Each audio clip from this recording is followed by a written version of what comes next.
पश्चिम बंगाल में 7वें और आखिरी चरण की वोटिंग जारी है। इसी बीच राज्य में कई जगहों से हिंसा और झड़प की खबरें सामने आ रही हैं। बताया जा रहा है कि जयनगर लोकसभा सीट के कुलतली में वोट देने जाने से रोके जाने पर नाराज ग्रामीणों ने मतदान केंद्र की ईवीएम मशीनें उठाकर पानी में फेंक दी। घटना की सूचना मिलते ही पुलिस मौके पर पहुंची। हालांकि घटनास्थल पर जाते हुए पुलिस की टीम को रास्ते में ही रोक लिया गया। वहीं पुलिस टीम का कहना है कि बीच सड़क पर पेड़ की टहनियां फेंककर गाड़ी को बीच में रोक दिया गया।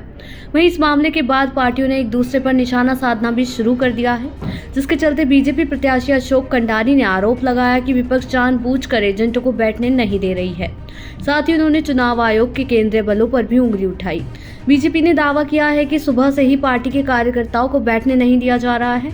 उनके साथ इतनी मारपीट करी गई कि अब वो काफी गंभीर हालत में हैं और उठ भी नहीं पा रहे हैं। पुलिस ने मौके पर पहुंचकर भी कुछ नहीं किया।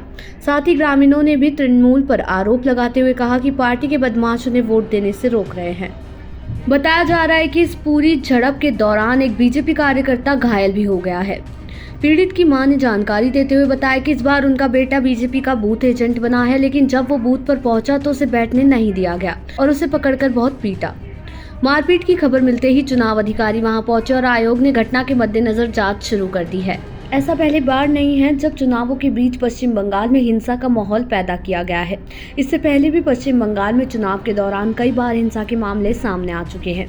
वहीं इन हिंसाओं को लेकर अक्सर तृणमूल कांग्रेस ही विपक्षियों के निशाने पर रही है। पहले पंचायत चुनाव के दौरान हुई हिंसा ने भी देश भर में सुर्खियां बटोरी थी। तब हुई हिंसा को लेकर कलकत्ता हाईकोर्ट ने राज्य चुनाव आयोग को भी फटकार लगाई थी। आपको बता दें कि 1 जून को सुबह 7 बजे मतदान होना था, लेकिन मेरीगंज जोन 2 के बूथ 40 और 41 पर मतदान में बाधा पैदा की गई।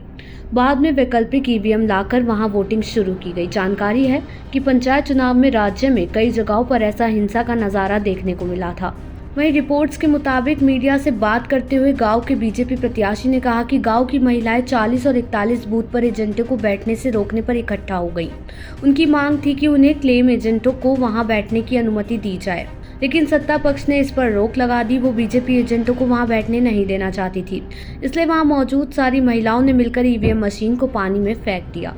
अब अगर चुनावों के दौर की बात की जाए तो लोकसभा चुनाव के 7वें और अंतिम चरण में शनिवार सुबह से ही केंद्र शासित प्रदेश चंडीगढ़ समेत 7 राज्यों की 57 सीट पर मतदान चल रहा है।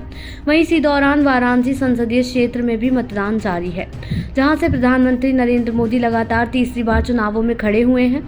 इस चरण में केंद्र शासित प्रदेश चंडीगढ़ की 1 पंजाब की सभी 13 सीटें, हिमाचल प्रदेश की 4, उत्तर प्रदेश की 13, पश्चिम बंगाल की 9, बिहार की 8, ओडिशा की और 6 झारखंड की 3 लोकसभा सीटों पर मतदान हो रहा है। देश दुनिया की ऐसी ही तमाम खबरों के लिए देखते रहें सहारा समय का डिजिटल प्लेटफॉर्म समय डिजिटल।